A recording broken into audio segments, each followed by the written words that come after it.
Hello everybody, welcome to Tpull's Corner. This is Travis and you are here on a special day. It is June 1st. It is my anniversary on YouTube. Been doing this for 2 years. This is the start of the 3rd year.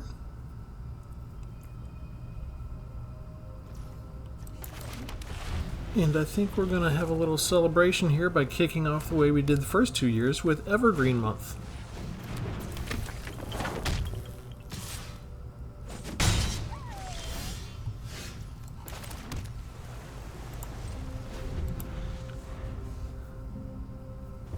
I think it's better to call it Evergreen Tribal.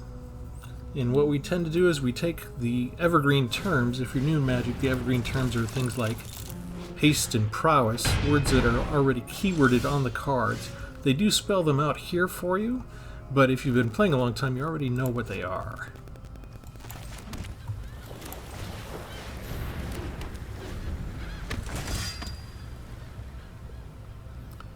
And this looks like the standard mono red aggro,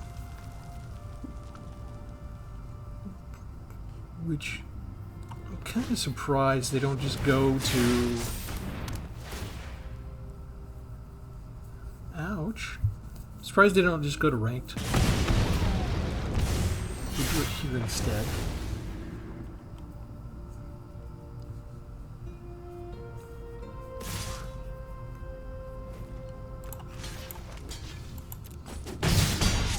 We'll eliminate one creature.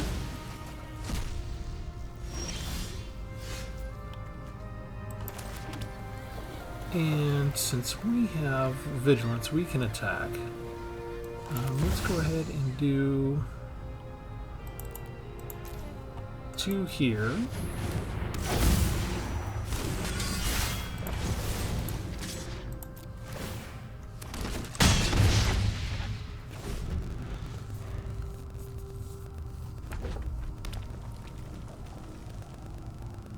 The one thing is Adeline was created before battles existed, so we can't direct the human creature token to go hit a battle. It's automatically going to go towards the opposing player. If there was an enemy planeswalker out, then it would present us with a choice on where to direct the human token. But on the opening stage at least, we can't direct it towards the battle.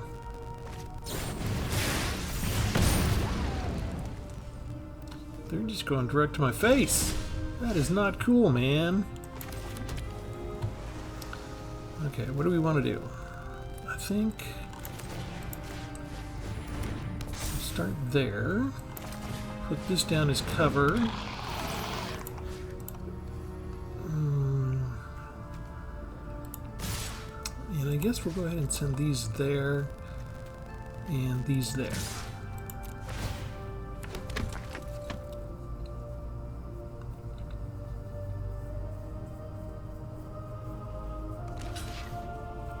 And I think they're out of direct damage to my face, because if they had direct damage, they probably wouldn't give up the switch here. But we're finally at a place where they need to conserve their health. We get a Teferi Planeswalker. I don't have many of those. I heard there was a tide that needed turning. Let's go ahead and give our knights +1 and ward 1. Finally, we have the edge.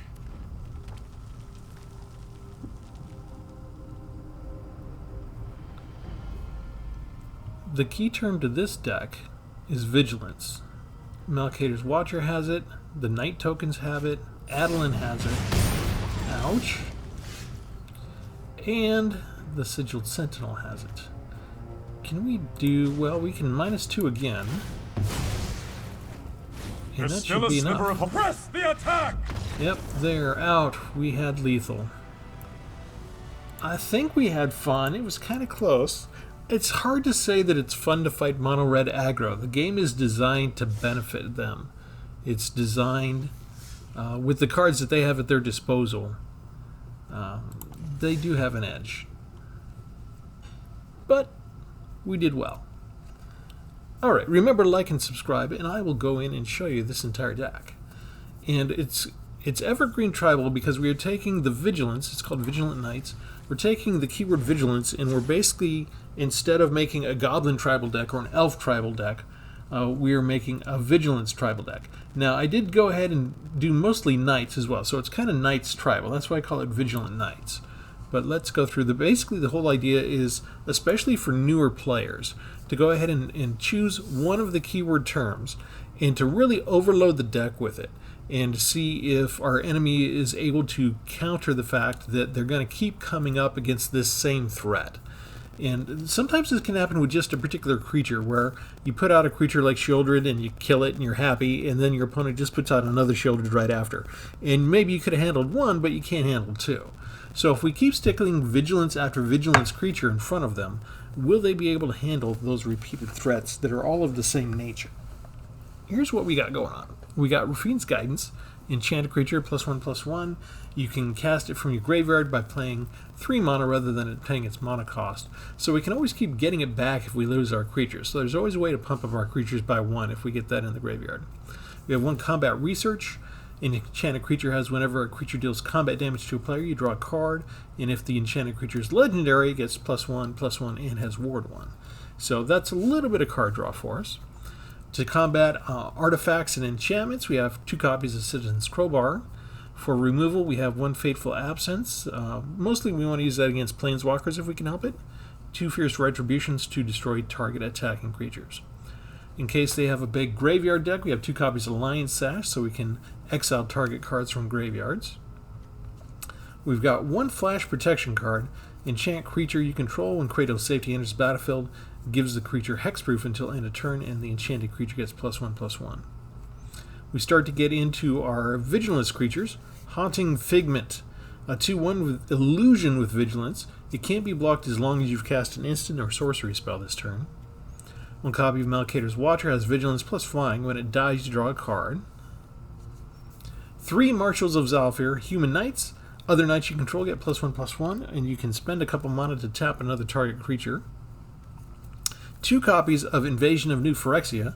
When it enters the battlefield, create 2 white and blue knight creature tokens with Vigilance. Those are each 2/2. And then if we hit the battle for 6, then we get Teferi there, which is kind of cool. We have 2 Invasion of Bellinons. When it enters battlefield, we also get 2/2 white and blue knight creature tokens with Vigilance, of course. And when we get the War Anthem, all the creatures get +1/+1. From March of the Machine, Sigiled Sentinel is another knight with Vigilance and backup, so we could give the +1 counter to somebody else for that initial point. And if they didn't, if they were like, say, they were like Lion's Sash and had it pumped up a little bit, maybe we want to give Vigilance to the Lion's Sash for a turn instead. So we could keep that as a 2/2 and give the +1 counter to something like Lion's Sash. And this is a way to give other creatures that don't have Vigilance for at least 1 turn. Or we could just throw the +1 counter on Sigil Sentinel, who always has Vigilance, and you'd just be a 3/3. 2 copies of Zalfiran Lancer, another human knight. Whenever another knight enters the battlefield under your control, the Lancer gets +1/+1 and gains Vigilance until end of turn. So they don't have it all the time, but only when we summon a knight. We have 4 copies of Adeline, who's a human knight with Vigilance, so that makes nice for my Vigilance theme and for my Knights theme. Power is equal to the number of creatures you control, and we always get a new human creature token that's tapped and attacking. It's just a human creature, it's not a knight, but you can't have everything. We do have 1 Furtive Analyst, who's a human wizard. This is a 1/4 creature, not a knight, but she has Vigilance. So we can also spend 2 to draw a card and discard a card. So a little bit more card draw, just a tiny bit, in case we maybe get flooded out with lands and we don't need the lands. Or maybe we are land starved and we need to just bite the bullet and throw away our most expensive card and hope for a land. Xeric Strobe Knight is a human knight with Flying and Vigilance. And if you cast 2 or more spells in a turn, you can tap this and create a 2/2 white and blue knight creature token. So we're getting all these same creature tokens. They all look the same. Coincidence? I think not. Sword of Forging Frontier. This is my only copy of it, but it looks like something a knight might carry around. Equipped creature has +2/+2 and protection from red and from green. And when you hit a player, you get to exile the top 2 cards of your library and play them this turn if you can afford to do so. You can also play an additional land for the turn, which is cool. Knight of the New Coalition. It costs 4. It's only a 2/2, but it does have Vigilance, so it fits with my theme. And when it enters the battlefield, you create another 2/2 white and blue knight creature token with Vigilance.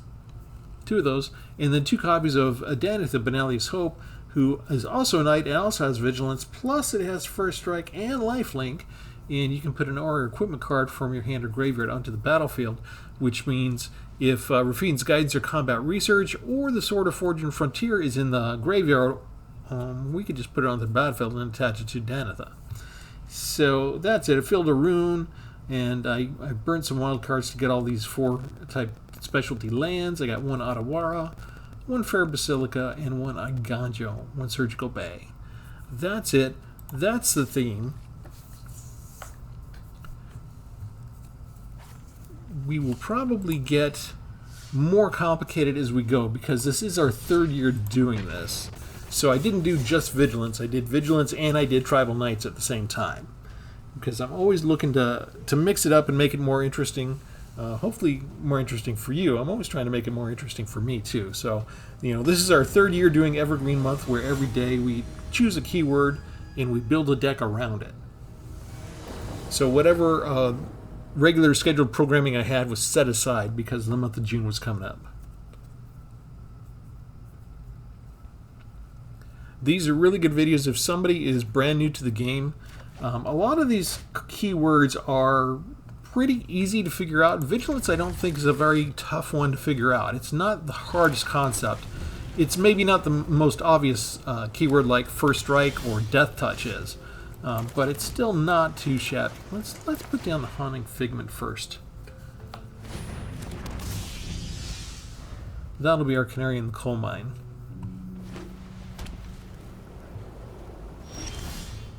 Okay, no reaction there. Let's go ahead and attack first. Our opponent has something that is holding up priority.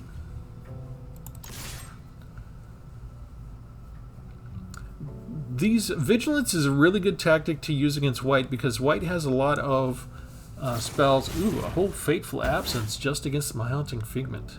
That's nice. Okay, let's go ahead and put out Adeline. We'll use all 3 of our mana.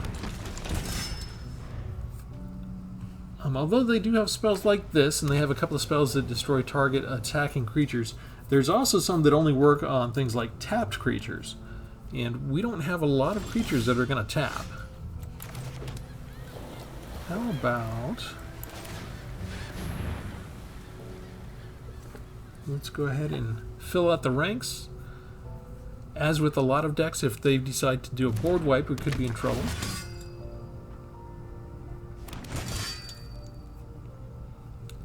And they might have something here, but one of the cool things is that we're insulated a tiny bit from Wandering Emperor because, again, we're not going to be tapping or attacking with tapped creatures that much.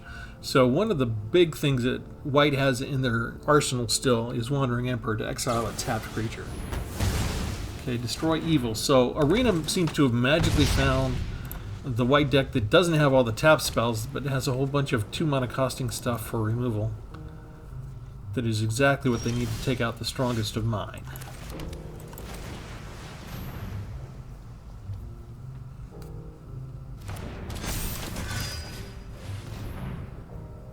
Okay, go big or go home.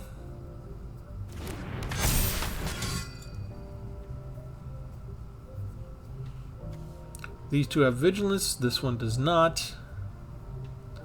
If they have another Destroy Evil, they could destroy one of these right now. If they've got another Fateful Absence, they might be better off defeating one of the Marshals. They do have another Destroy Evil handy. That's a lot of removal to have up front. Is this just like a pure removal white deck? If so, I should expect a board wipe. You don't usually see that in an all-white deck. Artifacts and enchantments? Interesting. They didn't use a single bit of mana. Alright, let's attack. We'll bite the bullet. They could have Wandering Emperor here.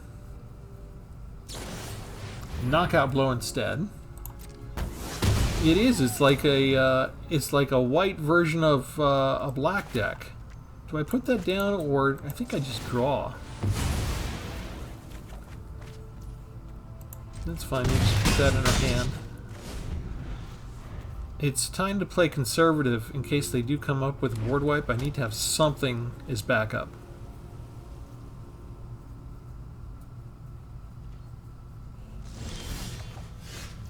Oh, that's lovely. That's perfect.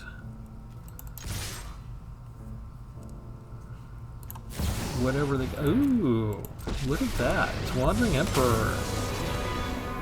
Finally, Oh, home. They're gonna do that? We must protect the people. Well, I don't want to do that. Let's just do a Ganjo. Here. Bam. Save my guy. Yes. And I still have enough for Cradle of Safety in case they want to exile something.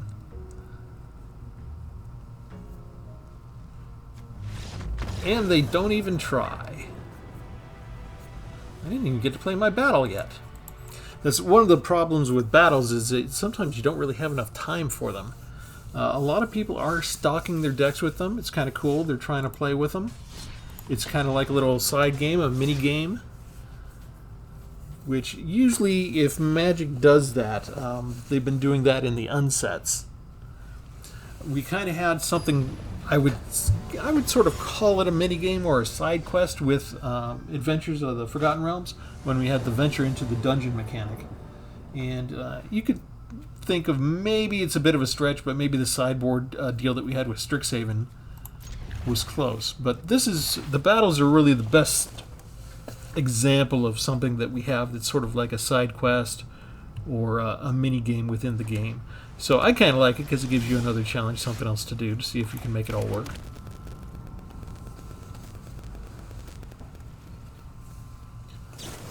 But it can be tough in a fast meta environment to put down a battle, and instead of hitting your opponent for 6 in the face, you got to go hit something else for 6 first.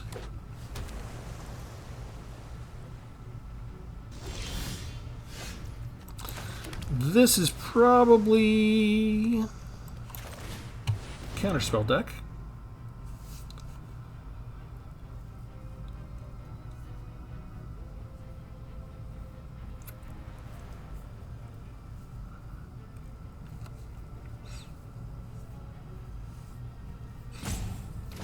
We are not necessarily the best situated against like a Haughty Djinn deck.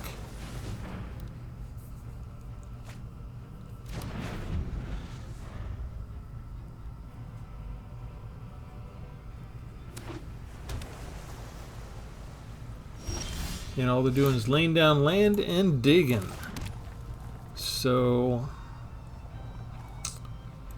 let's bring out a knight.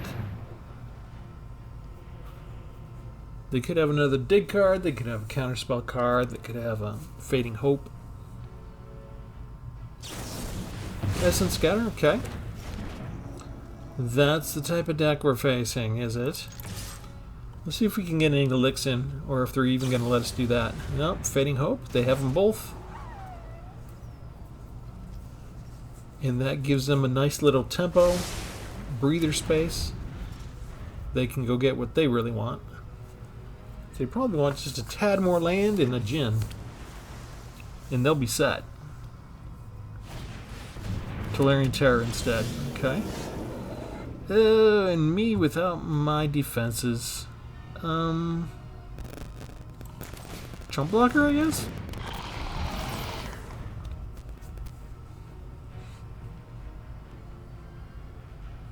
If they have 3 more Fading Hopes handy, nope, they're content just to take it off the board. The tempo's now entirely in their favor. They outnumber me on land already, and if they don't tap it, then I'm pretty sure they've got some counterspells handy.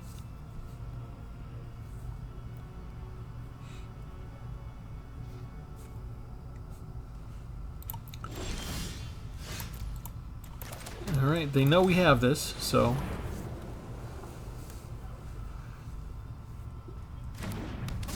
they let that go. Let's do this.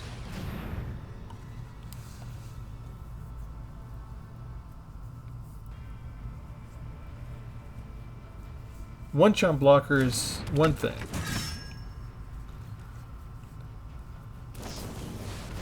They did the math. They know that we can't take out the Tolarian Terror. And if I want to tap it with the Marshal, I need to save up 3 mana because of its Ward 2. It's a big old pain.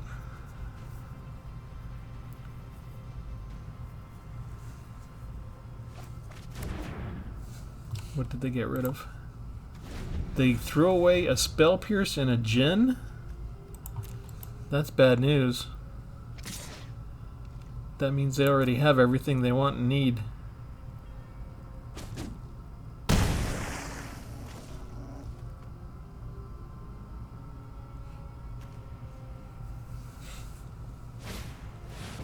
Yep, there's the Djinn. Okay, so...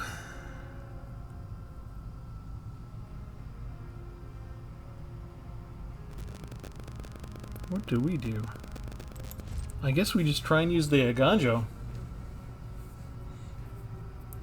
They could have a phase out though. They could have a spell that gives the Haughty Djinn hexproof, so Aganjo might not work either. They've got 4 cards and plenty of extra mana. So we're not looking too pretty right now. We'll try it.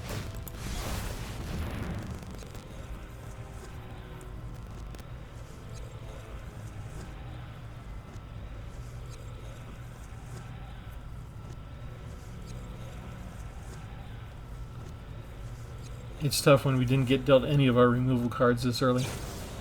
Yep, they got the shore up. That will seal our fate. Because we didn't block. Well, I mean, it kind of doesn't matter now, does it?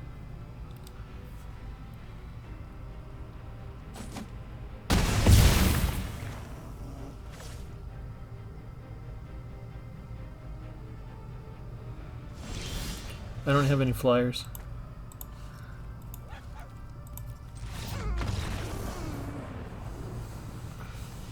They got us. They had the tempo. They had the Fading Hope to get rid of 1 creature. They had all the instants early on, and they had a Tolarian Terror ready to go at just the right time. Very nice, smooth play for them. All the cards went exactly the way they needed it to.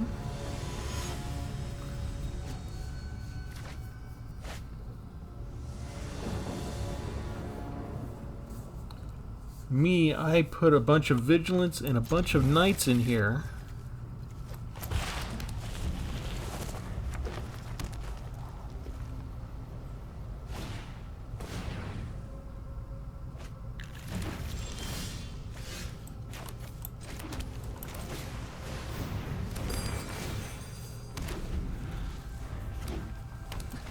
And I skimped on removal. I admit it. Look at that, making good on Azusa's many journeys already. Disgusting.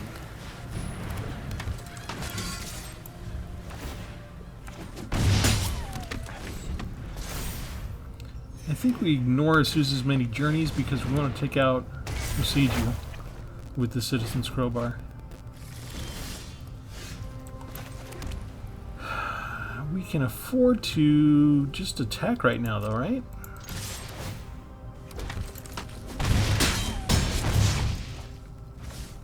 And bring down somebody else and call it a day.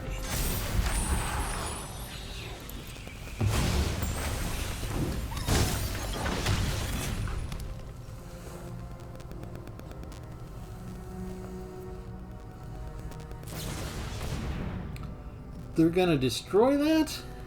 Oh. Smart. You don't usually see that main boarded in the deck with these. What do we want to do next? Well, I guess we just get rid of that. And start exiling stuff.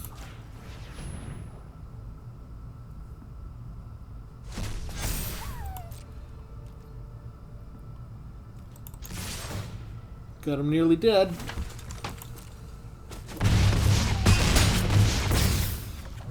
Did I say nearly? Math is for blockers. I was off by 1.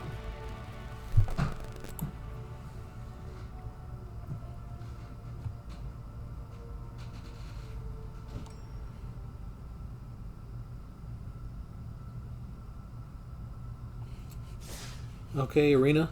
Give me more than just a blank screen. Thank you. Wow. That's a little bit of a delayed reaction. We'll do one more.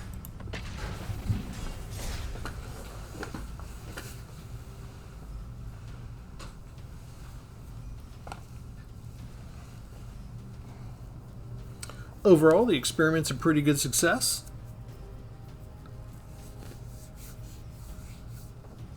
Although it's interesting, a lot of the white spells that we usually come across involve defeating a tapped creatures, and we just didn't really see much of that except for the Wandering Emperor.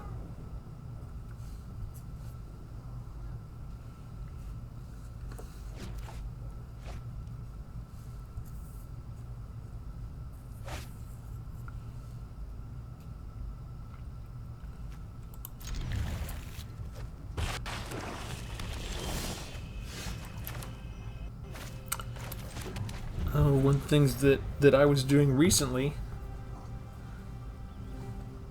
I was spending a lot of time playing with Invoke Despair because the ban announcement came out, so I have 3 copies of Invoke Despair.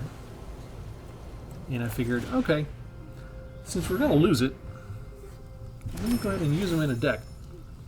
So I made a mono black deck and went and got my 15 wins for the day and that kind of thing recently.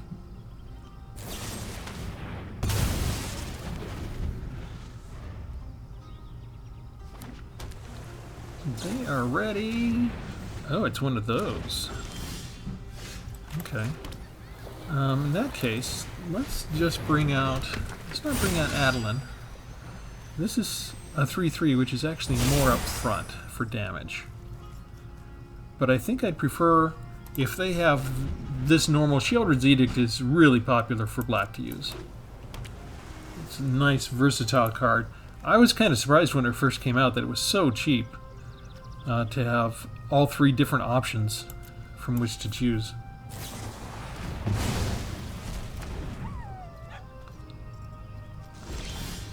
Okay, we are heavy there. Let's do Invasion of Belenon.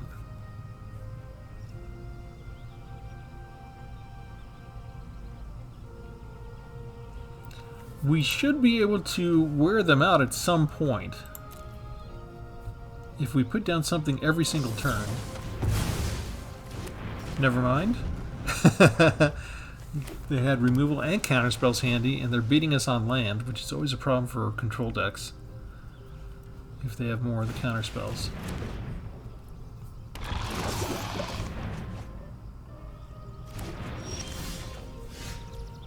And they refill. Okay. Okay, so let's double up.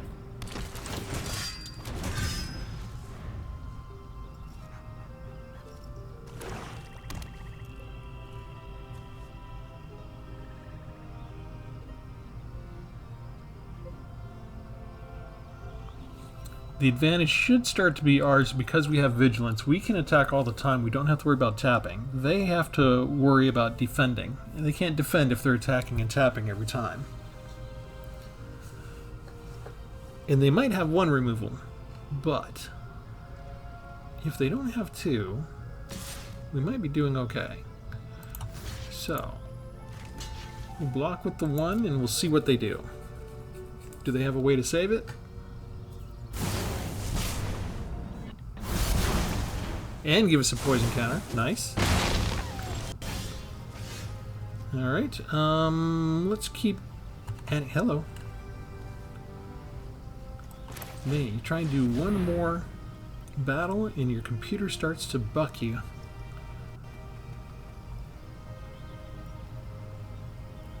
Here's where we see what's left. Do you have another counterspell?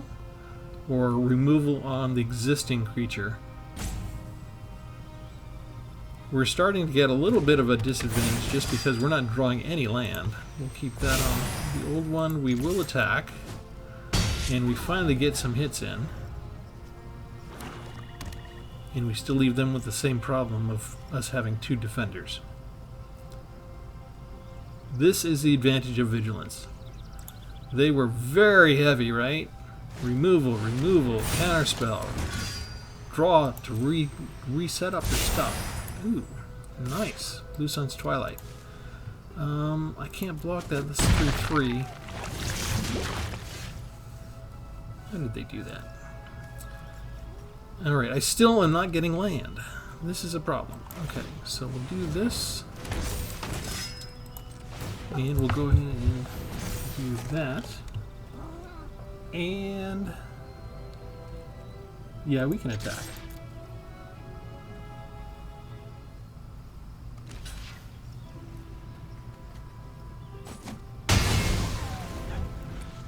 And we gain control. They're racking up the poison counters on us.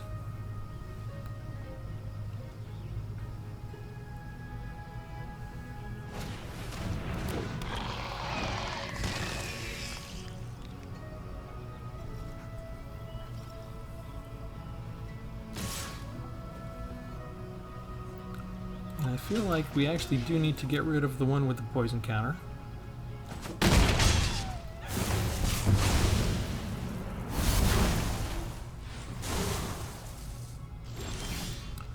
Still not getting any land. That's a problem. Second counter spell. 7 mana to 4 against a black and blue control deck. Ugh. We're still gonna die. When I said I thought we could wear them down, that's because I did anticipate that someday we would get more land. Not that we would just never get land again. We've only got a couple more turns thanks to the... Oh, you're kidding me. Arena, really? 4 Adelins in a row? That's just silly.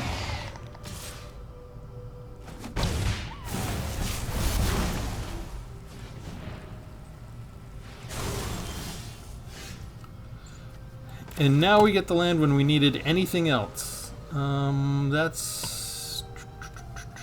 There's nothing that can save us now.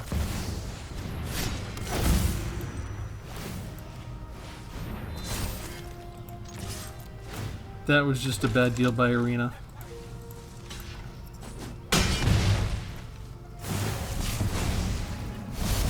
Four Adelins in a row and they took forever to give us any land.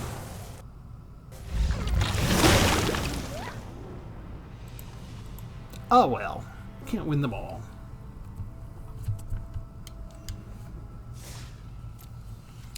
Alright, let's go ahead and show you the deck one more time.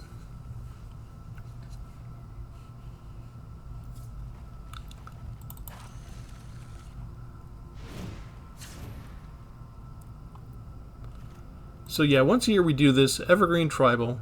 For the whole month, we're going to choose a different keyword next time. We will probably start combining some of the words, and there are some deciduous terms that they started using a whole lot that they might as well be, for all our purposes, they might as well be treated as Evergreen for as much as they're showing up in all the expansions the last couple of years, like Ward, for example. Ward, I think, is still technically deciduous, which means they don't have to use it in a set, but anybody who wants to put it on a card in a set can use it. It's such a useful mechanic that I think everybody's been using it for like the last 8 expansions straight. There's at least one or two cards that have Ward in them. So for all intents and purposes, in fact, if not in name, in definition, Ward has become an Evergreen term. So we'll use terms like that as well, and I'll try and differentiate those as I go along. But let me know what you guys think as always. Remember, like and subscribe. And this is Travis signing off from Tpull's Corner. Thanks, everybody. Have a good one.